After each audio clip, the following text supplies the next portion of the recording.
Você vem acompanhando os nossos estudos às terças-feiras. Acredito que está quase que se tornando um especialista na última semana do ministério de Jesus.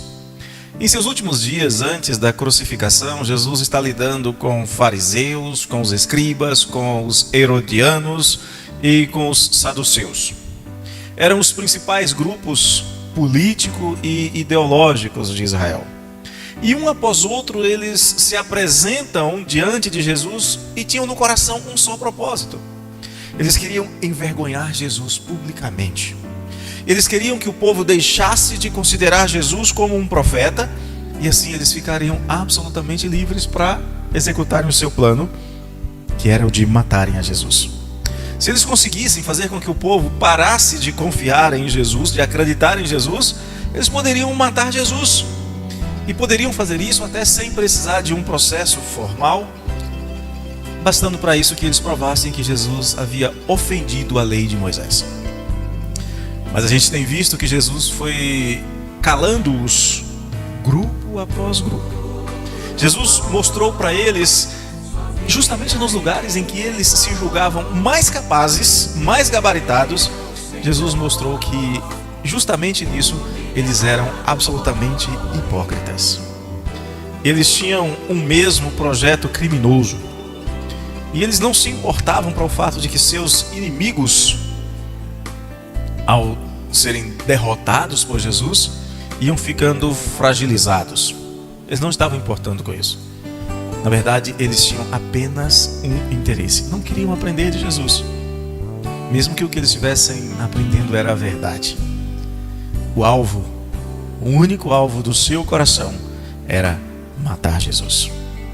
Mateus vai registrando com detalhes cada um desses encontros que eram provocados pelos inimigos de Jesus. Exatamente como no Salmo 1, os escarnecedores se assentam para planejar, se levantam como ímpios em seu caminho implacável atrás de sangue e de morte. Os saduceus foram calados. Os herodianos ficaram sem argumentos. Mas os fariseus, esses eram mais aguerridos, mais teimosos, eles não se deram por vencidos. Então eles se reuniram em conselho contra Jesus. E eles então escalam um intérprete da lei, um doutor da lei, um especialista em Bíblia para um debate contra Jesus. Mateus 22, 34 até o verso 40. Mateus, capítulo 22, versos 34 até o verso 40, diz o seguinte: Entretanto, os fariseus, sabendo que ele, Jesus, fizera calar aos saduceus, reuniram-se em conselho. E um deles, intérprete da lei, experimentando-o, lhe perguntou: Mestre, qual é o grande mandamento na lei? Respondeu-lhe Jesus: Amarás o Senhor teu Deus de todo o teu coração, de toda a tua alma e de todo o teu entendimento. Este é o grande e primeiro mandamento. O segundo, semelhante a este, é: amarás o teu próximo como a ti mesmo. Destes dois mandamentos dependem toda a lei e os profetas. Façamos uma oração pedindo ao Senhor que nos dê sabedoria para entendermos o que está acontecendo aqui e que isso influencia a nossa vida.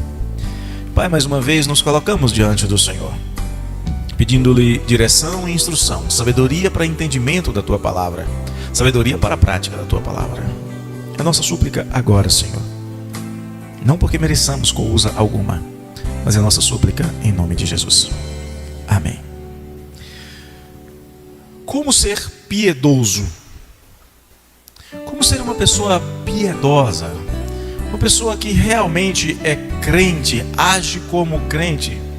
Como ser um verdadeiro discípulo de Jesus? Os fariseus funcionam para nós como um espelho invertido, como uma antítese. Ser piedoso é não ser como os fariseus. Por exemplo, uma pessoa piedosa não faz acepção de mandamentos. Ele não fica escolhendo qual é o maior ou o menor. Verso 35.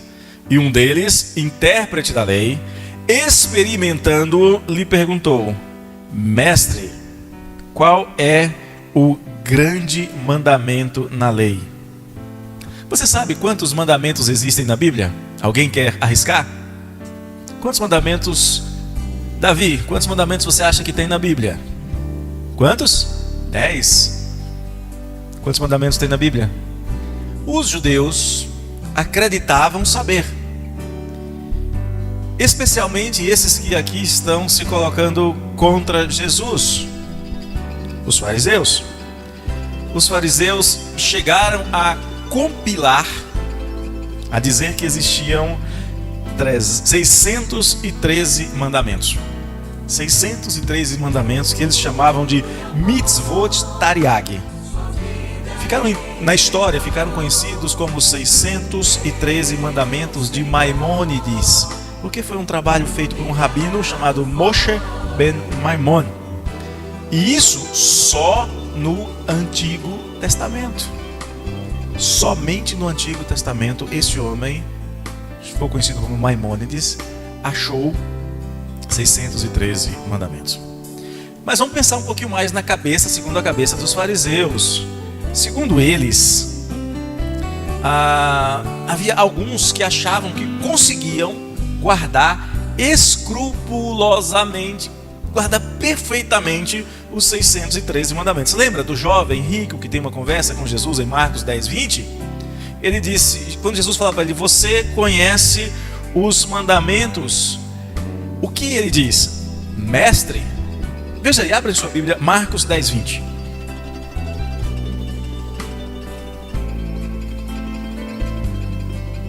Marcos capítulo 10, verso 20. Olha a resposta do jovem rico e também fariseu.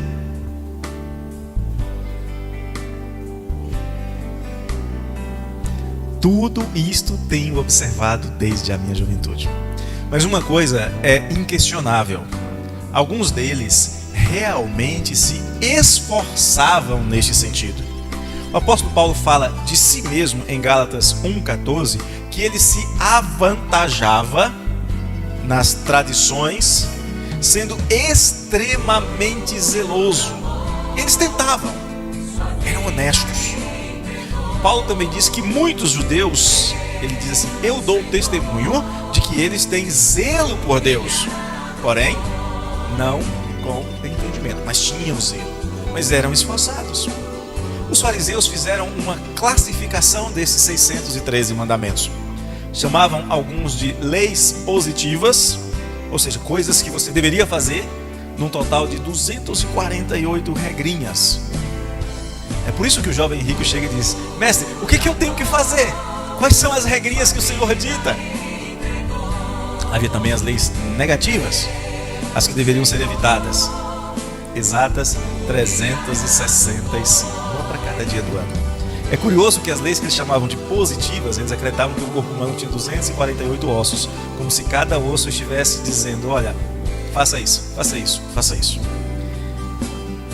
Segundo eles, existiam 3 mandamentos negativos que uma pessoa piedosa deveria preferir a morte, mas que não deveria fazer nunca: assassinato, e olha que eles estavam interessados em assassinar Jesus, idolatria e relações sexuais ilícitas, como incesto, homossexualismo, necrofilia, bestialismo e coisas semelhantes. Depois que o templo de Jerusalém foi destruído, segundo os rabinos, existem apenas 77 mandamentos positivos que podem ser obedecidos hoje. Aliás, 77 negativos e 194 positivos. Segundo eles, apenas 26, existem 26 que você só pode cumprir se estiver lá em Israel. E também eles fazem separações entre mandamentos que homens podem obedecer e mulheres podem obedecer. Tá complicado? Um pouquinho? Sinceramente, é complicado mesmo. Vocês imaginam a cabeça de alguém que não tinha muita instrução, que tinha que cuidar da lavoura o dia inteiro, que tinha que ficar a noite inteira no seu barco pescando, chegar no outro dia, lavar a rede, vender peixe, tirar um tempinho para descanso. esse pessoal não tinha tempo para estudar. E eles achavam realmente muito complicado. E era muito complicado mesmo. E era aí que os fariseus podiam se mostrar como superiores. Se Jesus respondesse aos fariseus da maneira que desagradasse o povo poderia dizer: olha, ele considerou algum artigo da lei, algum mandamento inferior. E os saduceus viriam sobre Jesus, dizendo que ele havia desrespeitado a lei de Moisés. Se ele dissesse que todos os mandamentos eram iguais, é óbvio que há mandamentos que são menos, que trazem menos consequências do que outros. Por exemplo, adorar somente a Deus é muito mais relevante do que, por exemplo, deixar um pedaço de terra sem colher durante o período da ceifa. Mas eram mandamentos. Ou seja, eles estavam prontos a provar que Jesus não era um mestre tão sábio assim. Sabe o que Jesus diz? Ele diz assim: olha, o valor da lei está na própria lei. A explicação sobre o que é mais importante está na própria lei. E aqui nós temos então uma segunda característica de pessoas piedosas: não desprezam a lei de Deus. Jesus já havia afirmado, segundo o próprio Mateus, lá no capítulo 5, verso 18, que até que o céu e a terra passem, nem um iota, nem um i e nem um tio jamais passaria da lei. Jesus já havia dito que tudo era importante. O perito em leis, esse escriba, esse doutor da lei, pediu a Jesus que fizesse uma discriminação entre qual era o mais importante e o menos importante. Qual era o mandamento que tinha prioridade sobre os outros? Basicamente ele está dizendo assim: Jesus, se eu tiver que desobedecer um dos mandamentos, qual eu escolho? Se eu tiver que obedecer, tiver 2 mandamentos e eu só puder obedecer um, qual que eu obedeço? Eles queriam que Jesus desse autorização para desobedecer a lei de Deus. Aí Jesus diz assim: vocês conhecem a Bíblia? É claro que ele não pediu para que eles abrissem a Bíblia em Deuteronômio 6,5. Mas lá em Deuteronômio 6,5, ele cita aqui, ele diz assim: olha, lá está escrito: amarás, pois, o Senhor teu Deus de todo o teu coração, de toda a tua alma e de toda a tua força. Jesus está dizendo para o doutor da lei: siga a lei, obedeça o que está na lei. E ele cita também um outro texto da lei lá em Levítico, verso 19, capítulo 19, verso 18: não te vingarás, nem guardarás ira contra os filhos do teu povo, mas amarás o teu próximo como a ti mesmo. Eu sou o Senhor. Esse texto que a gente cita tanto, né? Amar a Deus sobre todas as coisas e ao próximo como a ti mesmo, está no contexto de proibição de vingança. Esses 2 textos vão enfatizar 3 coisas muito importantes para o crente. Primeiro, o crente sabe que a lei vem do próprio Deus. O crente sabe que a maneira de praticar a lei é com amor. E sabe que o alvo da prática amorosa da lei de Deus é o próprio Deus e o seu próximo. Jesus resume aqui toda a lei, resume aqui todos os profetas. Lá no verso 40 de Mateus 22, desses 2 mandamentos dependem toda a lei e os profetas. Por quê? Veja só: quais pecados podem ser evitados quando se ama a Deus acima de tudo? Você vai evitar a idolatria, vai evitar a apostasia, vai evitar a ganância, vai evitar a frieza espiritual, o abandono da congregação, que é chamada por Paulo de deserção, vai evitar o comodismo, vai evitar o divisionismo, o partidarismo, porque isso divide o corpo de Cristo, vai evitar a rebelião. Amar a Deus sobre todas as coisas evita isso e muito mais. Mas o amor a Deus também leva a amar ao próximo, que é criado à imagem e semelhança de Deus. Isso vai evitar, por exemplo, o ódio, o mexerico, a mentira, o assassinato, o roubo, a inveja, a luxúria. Ninguém vai oferecer drogas para o seu próximo se o ama. Ninguém vai querer tirar o que pertence ao outro se o ama. Ou seja, quando Jesus diz: ame a Deus sobre todas as coisas, você já evita uma montanha de pecados. Ame ao próximo como a si mesmo, você vai evitar a outra montanha de pecados. Você vai conseguir então cumprir a lei de Deus. Mas por que a gente tem que obedecer a lei de Deus? Quando nós pensamos em leis, muitas vezes nós pensamos em proibição, não é? É o tal do não pode. Mas aquele que é piedoso, ele não se contenta em apenas saber sobre a lei, como o intérprete da lei que vem falar com Jesus. E ele não queria aprender a cumprir a lei, ele queria experimentar Jesus, ele queria testar Jesus, ele queria envergonhar Jesus. Mas o crente quer conhecer a lei de Deus porque quer obedecê-la. Isso me faz lembrar as palavras do salmista lá no Salmo 119, verso 97. Ele diz assim: ó Deus, quanto eu amo a tua lei. A tua lei é a minha meditação todo dia. Observe, ele não reservava meia hora por dia para meditar na lei de Deus. Era todo dia. O crente que ama a lei do Senhor faz isso porque ama ao próprio Senhor. Lembra das palavras de Jesus em João 14, 21?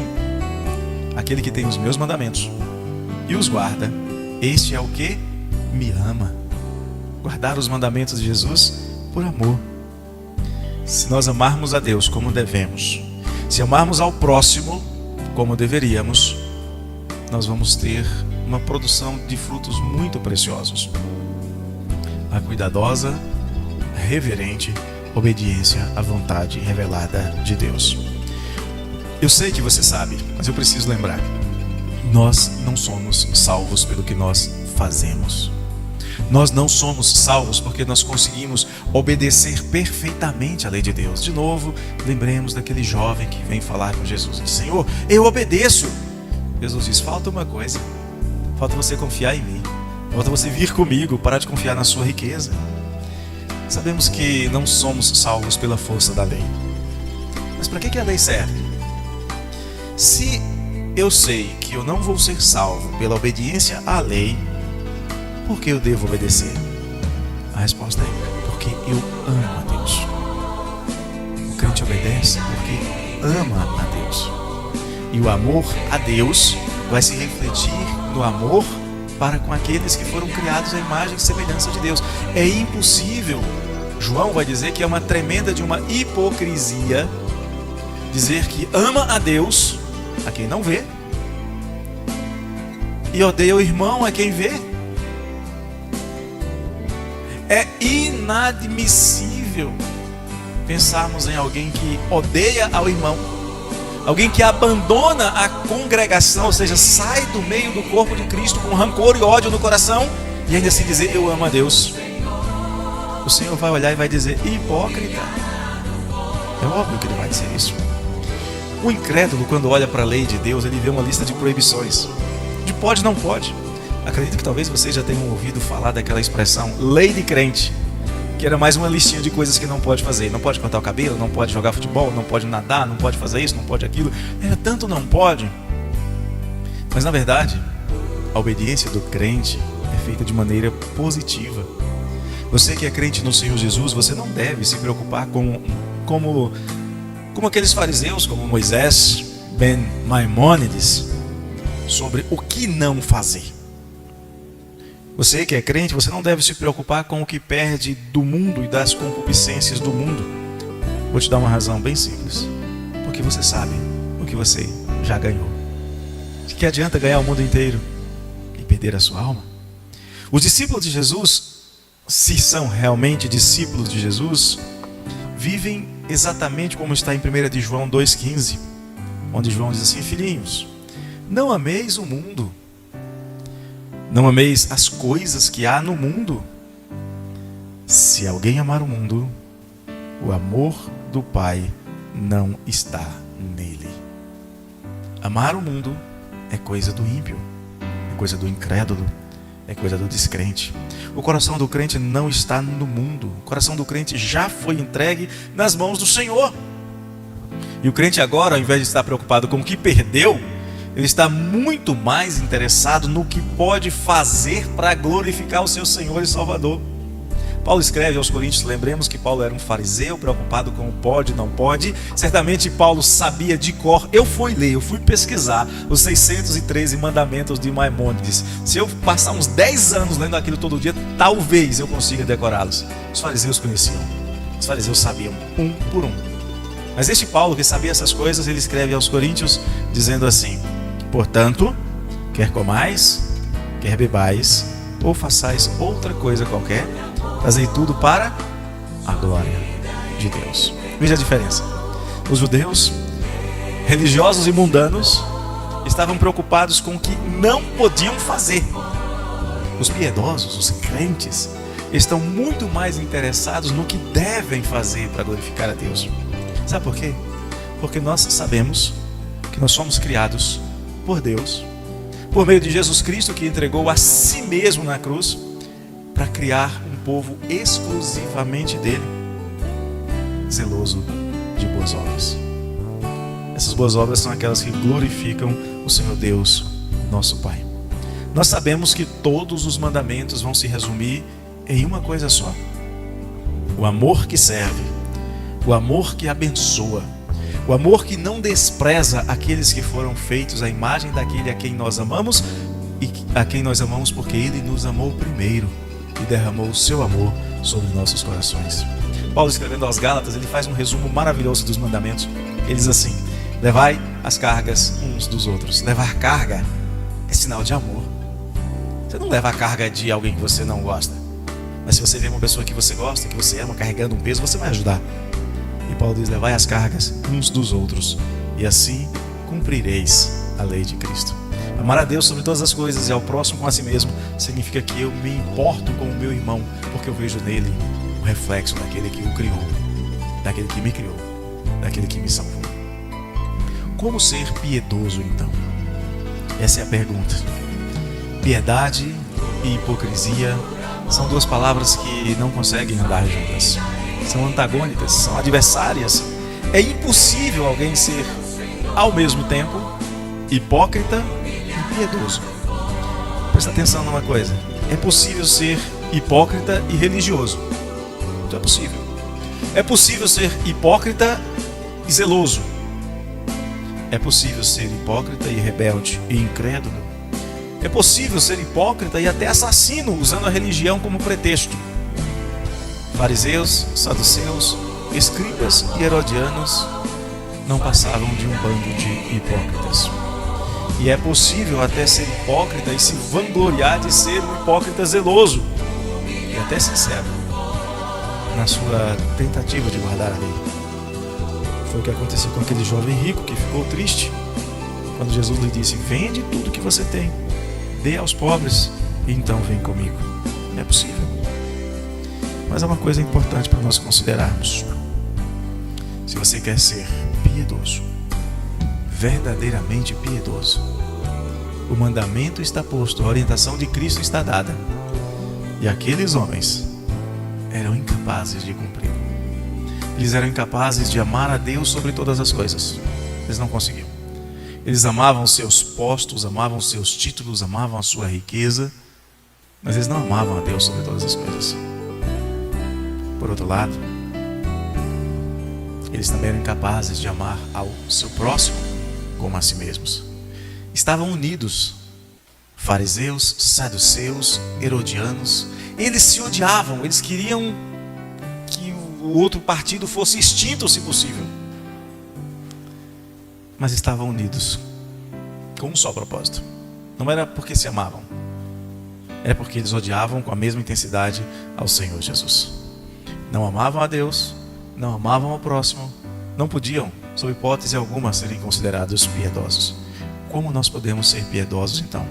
Conhecendo a vontade de Deus, praticando confiantemente a vontade de Deus, amando a Deus mais do que a própria vida. É o que diz o apóstolo Paulo. Paulo nos ensina que é melhor perder a vida do que deixar de obedecer a Cristo. Ele falava que sobre ele pesava uma enorme obrigação de obedecer a Deus. Paulo dizia também que ele estava disposto a morrer se preciso fosse, para que outras pessoas viessem a conhecer a Cristo e a serem salvos. Paulo amava a Deus sobre todas as coisas. Os discípulos de Jesus aprenderam com Jesus a amar a Deus sobre todas as coisas, mas aprenderam também a amar ao próximo como a si mesmos. É assim que nós podemos ser piedosos diante do Senhor, que nos amou, que deu a sua vida na cruz por todos nós, os que nele cremos. Tomemos cuidado, então. Esse é o ensino de Jesus ao mostrar para esses homens a hipocrisia dos seus corações. aquele que está em pé, veja que não caia.